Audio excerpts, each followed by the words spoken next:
A Plaguelands Media production. Hey everyone, this is Hugh from Plaguelands Media bringing you another book review. This time I'm looking at DC versus Vampires.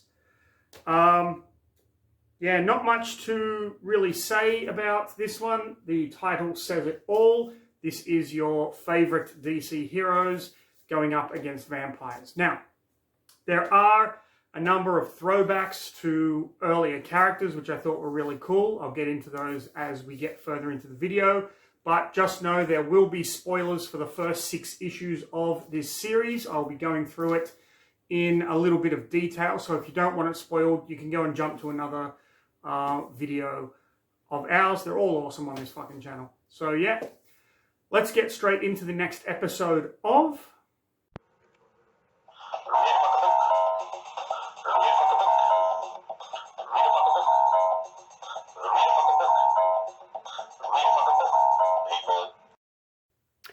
So this is DC versus Vampires Volume 1. This covers the first 6 issues of this kind of story. Very much in the same vein as Deceased. Some great art there. So we start with this mysterious figure. This is actually Andrew Bennett.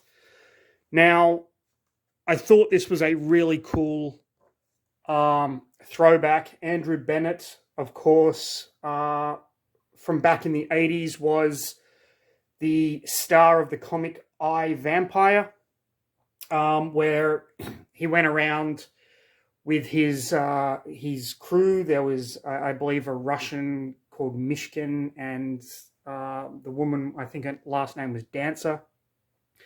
And he was basically fighting against his former lover, Mary, Queen of Blood. His first appearance was actually in the House of Mystery. I believe it was issue 290. If I'm not mistaken, very early in 1981, I think. Don't quote me on that, though. I'm probably wrong. But it was really cool just to see this character. And he has come to the Hall of Justice, which, as we know, is the home of the Justice League. As he gets there, he gets hit by a car, and people are gathered around him, and he's telling them to get back. He's wrapped himself up in bandages, but when the sunlight hits him, he bursts into flames. Hal Jordan, as Green Lantern, appears, basically tells everyone to get back, and takes Andrew inside, where he is talking to him. And then one of the Wonder Twins appears, Zan, I believe, and he listens to Andrew Bennett's story after realizing that he's a vampire. Apparently, Andrew Bennett, someone has killed Mary, who was the queen of the vampires, and Andrew Bennett was tracking them down, and he tracked them down to the Legion of Doom's headquarters. When he goes inside, he finds an absolute bloodbath. I love these red pages, by the way. I think it works really well in the context of the story. He finds people have been turned. He comes across Lex Luthor, who is very badly wounded. Lex Luthor hasn't been turned into a vampire, and in fact gives Andrew a syringe filled with his blood and asks Andrew to kill him, which Andrew does. We see Gorilla Grodd, who has been turned into a vampire. Really cool. And they chase after Andrew, but Andrew manages to escape. So the Legion of Doom have all now been turned into vampires, it would seem. After Andrew tells this story, he actually realizes that there is something not right with Green Lantern. Green Lantern then proceeds to take out Zan, by, of all things, creating a giant blender. He has, in fact, been turned into a vampire. He puts Zan in this giant blender and then gets some of the blood to drink, offers it to Andrew, but Andrew says no. And so ultimately the Green Lantern kills Andrew because Andrew now knows that he is a vampire and what their plans will be. At this point, Aquaman comes in looking for Oliver Queen, Green Arrow. No one has seen him for a long, long time. Then we head to the Batcave, where Alfred tells Bruce that a man appeared asking for him with a letter detailing what he knows with the syringe that has Lex Luthor's blood in it. So now Batman is on the case. Okay, in issue 2, we have Green Lantern taking out, I believe this is Anton Arcane. I'm not familiar with the character very much. Just a magic-using character that needs to be taken out. Then he communicates with his master. He says, Andrew Bennett has been destroyed. His master is like, we might have a problem. Do you know if you talked to anyone else? Green Lantern says he assures me he didn't talk to anyone else. And the master of the vampires is like, well, whatever. Then we go to Batgirl and Nightwing, and they have all been summoned to the mansion, Bruce Wayne's mansion. Bruce Wayne lets them know. So we have Batgirl, Nightwing, Damian Wayne, Robin, Tim Drake, Robin, and Red Hood, I believe. And Alfred offers all of them a drink. He offers Damian Wayne cocoa, and Bruce explains exactly what is going on. He lets them know that their drinks did have holy water in them because he doesn't know who is a vampire and who isn't a vampire at this stage. So then we have some of the lesser known characters. I'm not too familiar with these. It's been a long time since I kind of read DC, but Oliver Queen comes across them, lets them know that there are vampires around, and one of them is in fact a vampire. The vampire then reveals himself. The other people freak the fuck out and run away, where Oliver Queen then proceeds to kill the vampire. Nightwing and Batgirl and the Batman family are discussing this turn of events. They're a little perturbed that Batman had spiked their drink. We also have Cassandra Cain here. And they are just basically discussing who could be a vampire, who couldn't be a vampire, that kind of thing. We get Booster Gold, Zan's twin sister from the Wonder Twins, is worried about him. Hal Jordan is like, we'll go and find him, don't worry. We have Plastic Man, Wonder Woman, and a few other of the heroes. Again, Batman's distrust is making them all a little bit nervous. So they decide to go out on patrol. Basically, at this point, the Bat family is the only group that can stop these vampires. Batman doesn't know how far the vampires have infiltrated the heroes and the villains. So he pulls out all of his kind of archaic weapons that would be used in fighting vampires, which is pretty cool. Alfred kind of has his moment where he has the one-on-one with Bruce about everything that's going on. At this point, Green Lantern summons Wally West, the Flash, or is it Barry Allen? I think it's Barry Allen.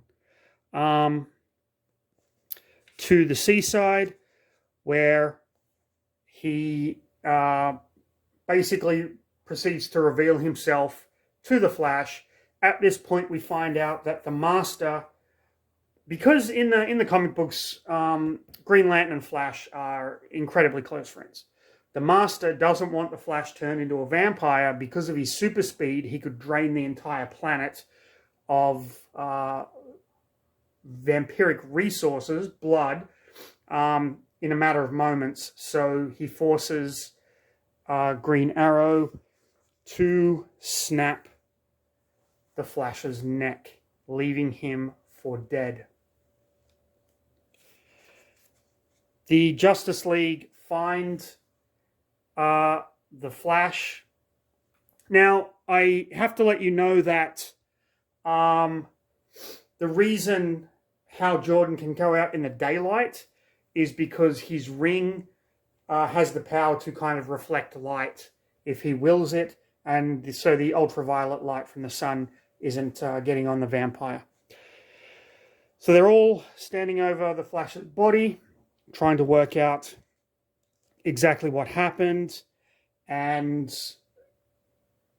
the heroes are kind of debating, what villain did he piss off, blah, blah, blah. At this point, Batman hasn't played his hand that he knows. Then we get Batgirl fighting a low-key villain that has been turned into a vampire. Nightwing comes to help, and they end up killing the vampire. I believe this is Sandman, but I'm not too sure. Batman has gone down in the sewers with Jaina of the Wonder Twins, who is looking for her brother. She believes that he might have turned into the shape of water and gone into the sewers, but he usually can't do that unless she's with him. At this point, Penguin is being chased by some vampires. He is stopped by Zatanna. Zatanna is a very famous magic-using character in the DC universe. All of her spells, she says words backwards and makes them happen. Penguin is happy to see her, but ultimately it turns out that she is in fact a vampire as well. So Penguin is now gone. Wonder Woman is where the Flash's body was. Green Lantern comes, they have a talk. She compels him with the lasso of truth to reveal himself. He reveals himself to be a vampire, and he ends up turning Diana Prince into a vampire as well. At this point, Robin has found Penguin's body along with Black Canary. Black Canary and Robin end up fighting. They don't realize that either one of them is not a vampire, so there's a little bit of mistaken identity there. Always fun. Before Black Canary is ultimately triumphant over Robin. Batman tells Jaina, I will go down into deeper into the sewer and see what I can find. And he ends up finding the remains of Zan, and Jaina obviously is enraged, not knowing how anyone could do that. Okay, we move now to the Green Arrow's secret lair where they're hiding out from the vampires. Green Arrow knows that there are vampires at this point. He always has done. Black Canary and what is Harper is his protege. And so they discuss what they need to do. Back at the Hall of Justice, they are all talking about how do we find Flash's killer. And Wonder Woman appears with Green Lantern and says that Flash's killer was Batman. All the clues point to Batman. Okay, we move into issue 4 with Zatanna meeting John Constantine in London. They sit down for a chat. Constantine obviously already knows that she is a vampire. Being another high-ranking magic user in the DC universe, he really doesn't give a shit. Zatanna seems perfectly fine with everything. Back at the Batcave,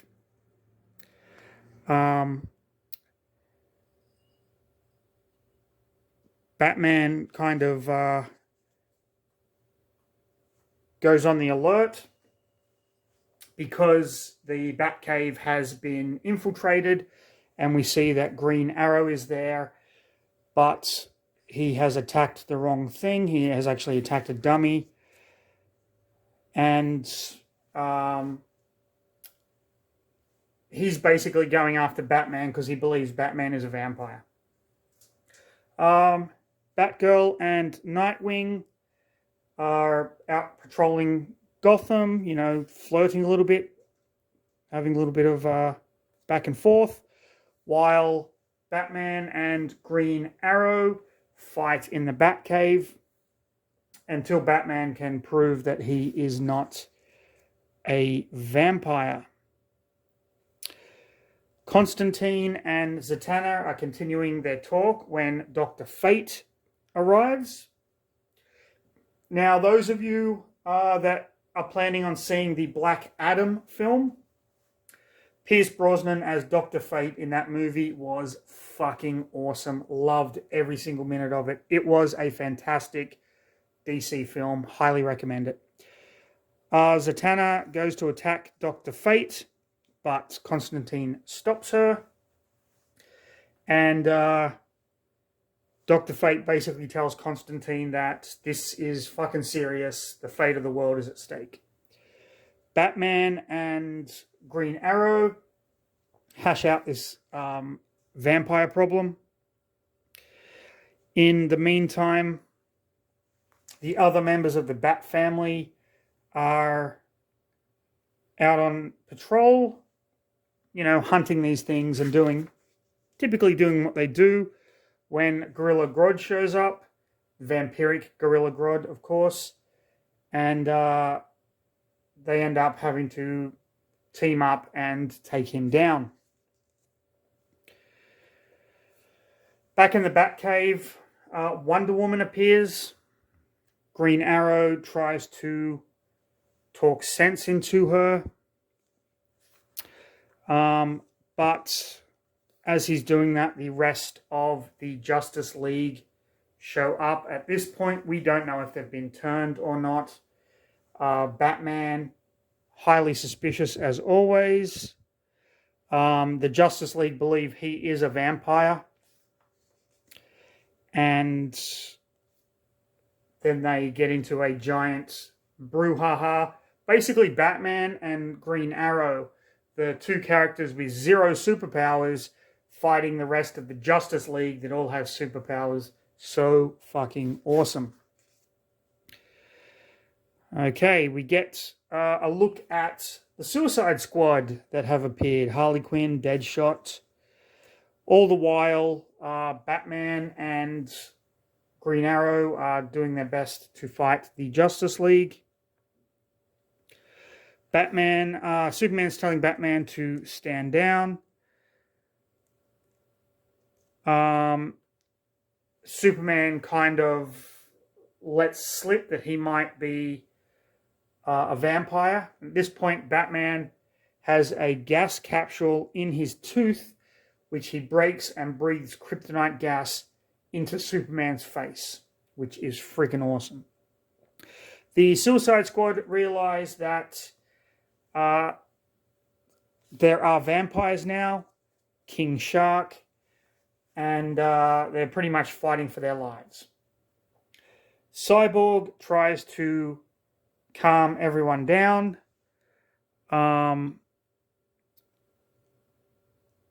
trying to explain that they still believe that Batman is infected and that he is in fact a vampire. But Batman, of course, has contingency plans in the Batcave to escape. The Suicide Squad are still doing their thing. I believe that's Red Hood, actually. Oh, the power went out. Yeah. So the power has gone out over Gotham, thanks to Batman's contingency plan.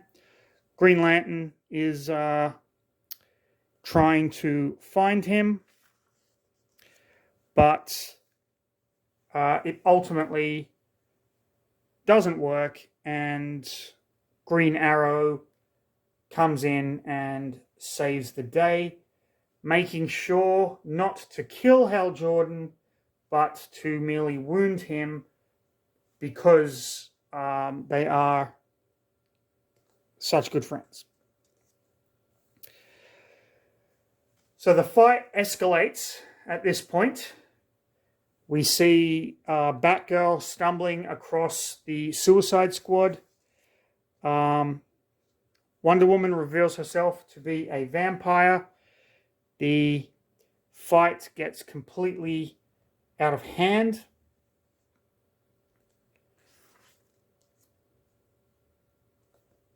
With everyone kind of desperate to just get away at this point. There is an explosion that Batman sets off in the Batcave and Wayne Manor, and basically takes it out once he knows that all of the Bat family have managed to get free and escaped. They now have the power to turn Superman into a vampire. Okay. So the Bat family are kind of licking their wounds at this point. The Suicide Squad still trying to defeat vampiric King Shark. The Justice League arrive, at least Wonder Woman and Green Lantern arrive, and they start to fight the Bat family.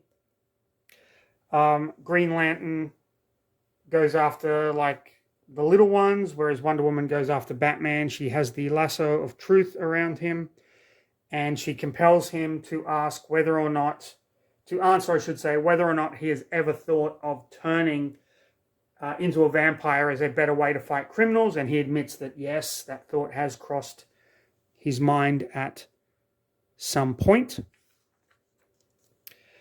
The fight kind of escalates until they manage to take out Green Lantern. And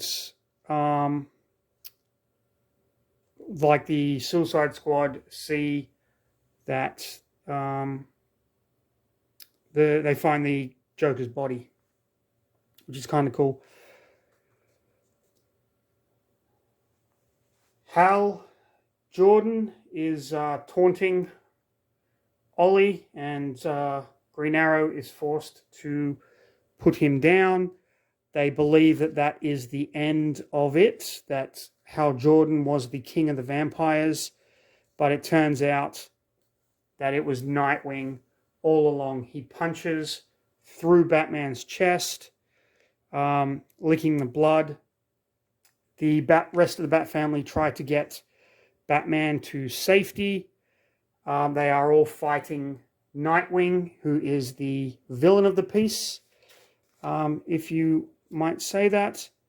And ultimately, Jason Todd manages to distract Dick Grayson while Damian Wayne gets his father out of there.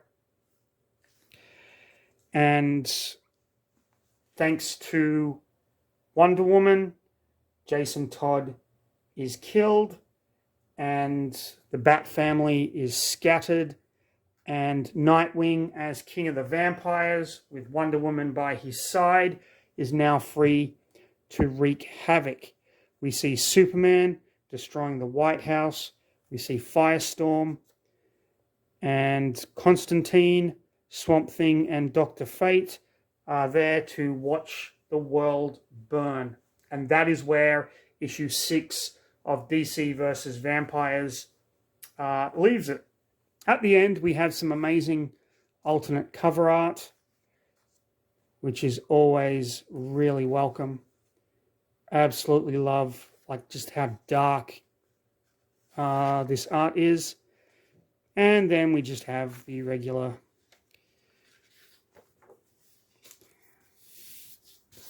okay.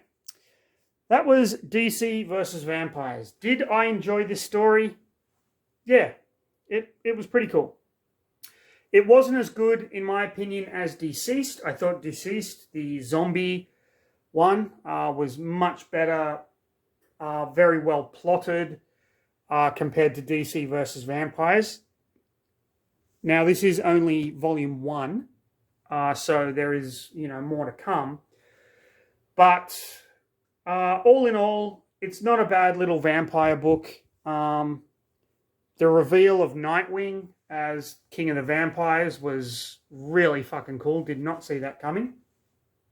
I also loved that they had Andrew Bennett at the beginning as well, as a throwback to the old I, Vampire comic book series. I thought that was very, very well done. So there you have it. If you enjoyed the video, like, subscribe, leave a comment. Click the notification bell so that you know when Playgrounds Media uploads a new video. You can follow us on Facebook. You can follow us on Twitter. You can do all that good stuff. But most importantly, stay safe. Have a fantastic rest of your day. And read a fucking book, people.